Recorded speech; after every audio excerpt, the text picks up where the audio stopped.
3, 2, 1... Salut à tous, c'est le 6ème homme, bienvenue sur la chaîne NBA de Basket Info. Et comme d'hab, big up aux tipeurs. Vous m'apportez un soutien de ouf, et même si la route s'annonce longue et tortueuse pour accéder à mes objectifs, je ne peux que vous remercier pour ce que vous faites. Merci, merci, merci. Puis si vous aussi, vous voulez faire partie des vrais en vous impliquant dans la survie et le développement de la chaîne, c'est en description que ça se passe. Yeah, baby. Et en attendant que vous alliez faire un tour là-bas, c'est un Airball Project que je vous propose. Et oui, maintenant que l'on sait que la draft est prévue le 18 novembre prochain, je pense qu'il est temps de reparler des prospects un peu. Alors je sais, j'en ai déjà abordé pas mal, qui sont tous très intéressants. LaMelo Ball, Killian Hayes, Théo Malédon, Obi Toppin, Deni Avdija, Anthony Edwards ou encore James Wiseman. Ça commence à faire déjà, et si je suis honnête, il y a encore un paquet de jeunes qui m'intéressent, et je sais que vous aussi. Parmi les nombreuses demandes que vous m'avez faites la dernière fois, un nom revenait souvent, R.J. Hampton. Et j'avoue qu'il me hype un peu également, c'est donc sur lui que je vais me pencher aujourd'hui.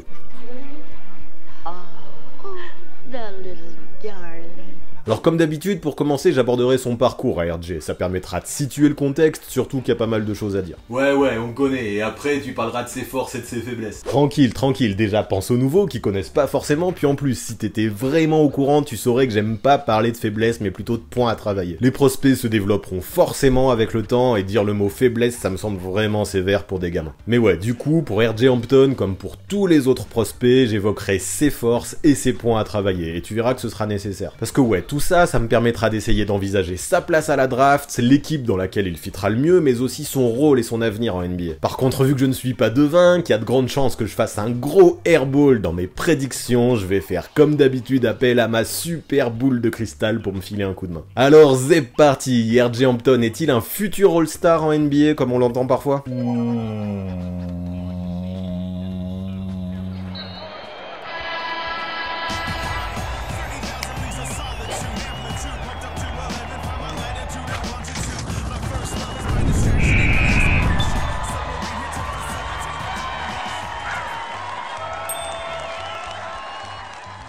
Du coup, comme prévu, pour commencer, on va parler un peu de ce joueur. Né le 7 février 2001 à Dallas, RJ Hampton a commencé le basket très jeune, bercé par les performances de Dirk Nowitzki et de ses potes. Fils de Rod Hampton, basketteur qui a fait une petite carrière en NCAA notamment, RJ l'a vite suivi dans le monde de la balle orange. Sauf que, au lieu de choisir un joueur des Mavericks, l'équipe locale, mais aussi la préférée du paternel comme idole, le gamin est tout de suite devenu fan de Kobe Bryant. Vu la rivalité qu'il pouvait y avoir de temps en temps entre les Mavs et les Lakers, on imagine que ça a dû créer quelques bifs à la maison.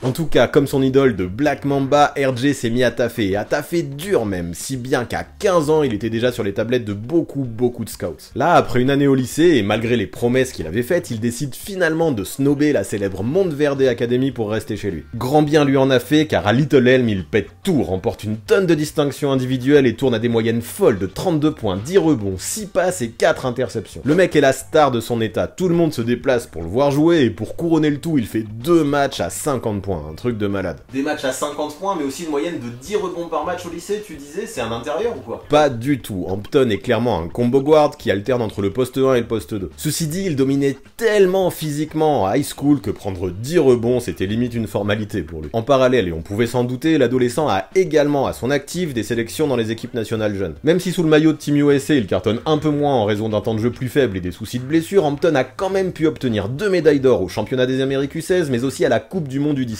En termes d'expérience, c'est lourd quand même. Toute cette histoire a logiquement vite fait de RJ Hampton l'un des lycéens les plus tendances. Considéré comme une recrue 5 étoiles, il était dans les petits papiers de fac comme Memphis, Texas Tech ou encore Kansas. Faut dire aussi que son physique pour un arrière semblait fort intéressant. 1m95, 84 kg, 2m01 d'envergure. Le mec semblait avoir tous les outils. Et alors, il a choisi quoi comme fac pour continuer son développement? Aucune, il a surpris tout le monde. Plutôt que de se faire une expérience en NCAA, Hampton a préféré prendre la direction de la NBL, le championnat australien, tout comme l'a fait LaMelo Ball. Bon, là-bas, sous le maillot des New Zealand Breakers, il n'a pas autant brillé que son comparse, restant essentiellement un joueur de rotation, mais quand même. Malgré une petite blessure à la hanche qu'il a mis sur la touche pendant plusieurs semaines, il a pu produire des choses intéressantes. Et pourtant, sa cote à la draft a énormément baissé. Écoutez le principal intéressé à aborder le sujet. J'étais projeté comme un top 5 de draft l'an dernier, puis je suis allé en Océanie. J'ai appris beaucoup, mais vu que je n'affichais pas des stats incroyables, on m'a un peu oublié. Par contre, croyez-moi, je suis toujours ce gars qui peut mettre 20-25 points par match et faire 6 ou 7 passes. Je n'allais pas là-bas pour marquer 30 points, je n'allais pas là-bas pour être MVP, j'y suis allé pour apprendre autant que je le pouvais afin d'avoir déjà une expérience professionnelle lorsque je serai rookie. Forcément, jouer contre des pros expérimentés, je rappelle qu'il y a Andrew Bogut notamment, qui joue dans le championnat australien, ce n'est pas comme jouer au lycée ou à la fac, la dimension physique y est bien différente. Et même si dans un championnat pro, on passe souvent bien moins de temps à la formation, l'expérience engrangée est souvent bénéfique. Ok, je comprends sa baisse de stade du coup, mais c'est risqué. Est-ce que sa cote elle a beaucoup baissé? Eh bien, quand on regarde les mock drafts des principaux sites actuellement, on peut voir qu'en termes d'incertitude, R.J. Hampton est un client. Regardez comment personne n'est d'accord. Entre Slam, qui l'imagine à la 8ème place, et CBS, qu'il prévoit à la 30ème, c'est le grand écart. R.J. Hampton divise, c'est une évidence. Après, il faut savoir aussi que les choses ne vont pas forcément dans son sens. Non seulement c'est difficile pour les scouts de se déplacer en Océanie, mais en plus de ça, avec sa blessure et la crise sanitaire, le mec n'a pas joué un match depuis le 12 janvier dernier, ça date. En 9 mois, dont une bonne partie confinée, on évolue dans le bien comme dans le mal, j'espère dans le bien pour Hampton. Voilà sûrement pourquoi il est si difficile de prévoir à quelle place, même approximativement, le Texan sera drafté. Mais vous le savez, moi j'ai rien à perdre, donc c'est pas ça qui va m'arrêter, je vais quand même me prêter au jeu. Pour ça, analysons comme annoncé ses principales forces et ses principaux points à travailler. Et la première chose qui choque lorsque l'on voit jouer R.J. Hampton, ce sont ses qualités athlétiques hors du commun, sa vitesse notamment. Le mec sur un terrain, et ça depuis qu'il est gamin, est constamment le plus rapide. Son premier pas est complètement létal et Hampton peut littéralement mettre n'importe qui dans le vent sur ses départs en dribble. Il a une super vitesse, une super accélération, mais aussi une grosse détente et un excellent temps de réaction. Tout ça c'est un avantage certain, notamment pour une ligue comme la NBA où le jeu est devenu ultra up-tempo ces dernières années. J'entends souvent dire de R.J. Hampton qu'il manque de muscles, qu'il manque de carrure, et bien sûr ça ne lui ferait pas de mal de prendre un peu de poids. Mais pour l'instant il est jeune, je pense qu'il va se développer, et perso je ne mettrai pas ça dans ses points faibles tant il peut compenser avec son explosivité. Et du coup, cette vitesse, elle lui permet de faire quoi? Des bonnes choses, j'imagine. Tu imagines très bien. R.J. Hampton, avec ses jambes de feu, est un expert de la transition. Avec ou sans la balle, il peut semer tout le monde et ce côté irrattrapable lui offre irrémédiablement des paniers faciles. C'est très rare de disposer de cette combinaison de taille et de vitesse, et le pire c'est qu'il possède encore plus. Avec son envergure, ses longs pas et son élasticité, il présente une panoplie incroyable pour terminer près du cercle. Spin move, eurostep, floater, dunk, tout ça fait partie de son arsenal. Alors même quand le repli est bon et que les gars défendent, le gamin, même face à des pros, est capable de conclure ses contre-attaques. C'est une force non négligeable. Puis ça va de soi, toutes ces qualités se transposent également dans la capacité de R.J. Hampton à attaquer le cercle sur ses drives. Grâce à un handle très correct, des changements de rythme et de direction et des appuis efficaces, le combo guard a fait de la pénétration l'une de ses principales forces. Il est très dur à tenir en 1 contre 1 lorsqu'il a décidé de rentrer dans la peinture, d'autant plus que le gamin ne semble avoir peur de personne. Ce culot est bandant, le gamin a compris qu'il lui suffisait de pénétrer pour tout péter. Ouais, sauf que tu disais que en NBL, il y avait des gars comme Andrew Bogut, il ne sait pas trop cueillir dans la peinture? Et bien pas tant que ça, car sa finition est excellente. Très créatif sur ses lay-ups, il dispose d'une vraie variété de moves et jouit d'un très bon body control dû en bonne partie à son jump. Alors encore une fois, on peut avoir l'impression qu'il peut manquer de force et de carrure lorsqu'il s'affronte à des gros babards, mais c'est pas grave car ses qualités athlétiques et sa longueur compensent largement. Ce qu'on peut lui reprocher par contre dans ce domaine, c'est de ne jamais utiliser sa main gauche ou presque pour la finition. Et quand il l'utilise, c'est vraiment pas top. Ok, il se sert bien de son corps pour se protéger et a appris à passer sous le cercle pour finir bien, mais quand même, il se simplifierait vraiment la vie en travaillant sa main faible. Ceci dit, là aussi, vu son level de finition élite de la main droite, je ne lui en tiendrai pas trop rigueur. D'autant plus que le môme est d'une agressivité assez dingue lorsqu'il souhaite attaquer le panier. Hampton est assoiffé de buckets dans la peinture et possède au scoring cet instinct de tueur.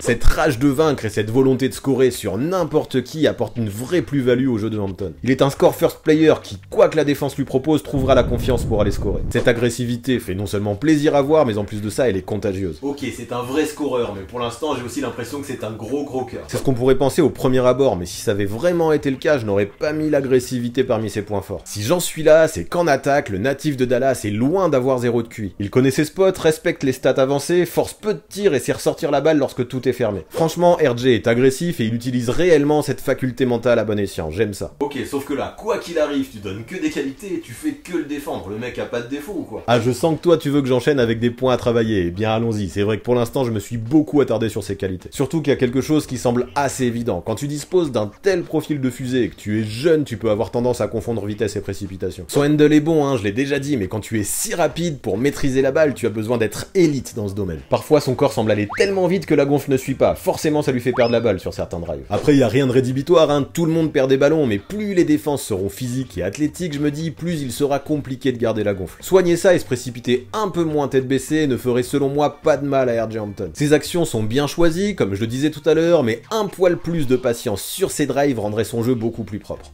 Ma solution, Ajax Maison Pure. Par contre, ça va te déplaire, je reviens direct sur du positif en parlant de sa gestion des pick and roll, domaine dans lequel je le trouve très solide. Quand il est porteur, sa vitesse lui permet de bien profiter profiter des écrans et de friser complètement son défenseur sur des stop and go, j'adore. Une fois qu'il a pris l'avantage, il devient très difficile de revenir sur lui, et ses qualités à la finition augmentent encore plus sa puissance. Il n'est pas un mec à la Kyrie qui va tricoter des heures pour surprendre son adversaire, mais plutôt qui va utiliser son premier pas à merveille pour prendre le dessus après un écran. Tout ça c'est cool quand même, mais dommage qu'il n'ait pas une bonne vision de jeu pour faire davantage profiter ses potes dans ce genre de situation. Dommage aussi qu'il manque de qualité à la création pour pouvoir prendre un pull-up pour lui-même après un écran. Tout ça apporterait beaucoup plus de variété à sa panoplie. Ah là je sens que tu vas revenir sur du négatif. T'es vraiment sadique toi, mais ouais t'as compris et on commence par la vision de jeu. Je trouve que lorsque Hampton se décide à passer la balle, il manque souvent d'anticipation. Bien sûr il tentera de s'adapter et de lâcher la gonfle quand il sera bloqué, mais son timing est souvent mauvais. Il réagit plus qu'il anticipe, cela perturbe la circulation de balle et peut mener sa team vers des situations compliquées. Ces éléments pour moi ils sont liés à des problèmes de lecture de l'attaque, il ne voit pas vraiment couper ses coéquipiers, mais aussi de lecture de la défense quand des prises à deux arrivent. En ajoutant un côté playmaker dans sa gestion du pick and roll, l'arrière serait moins attendu, lui qui drive quasiment à chaque fois. Plus de 50% de ses passes décisives ont lieu sur des situations de drive and kick, secteur qu'il maîtrise plutôt bien et sur lequel il n'y a rien à lui reprocher. Ceci dit, hors de ces moments, il y a souvent bien trop peu de lucidité dans son passing game et ses caviars peuvent sembler soit bien trop prévisibles, soit bien trop téléphonés.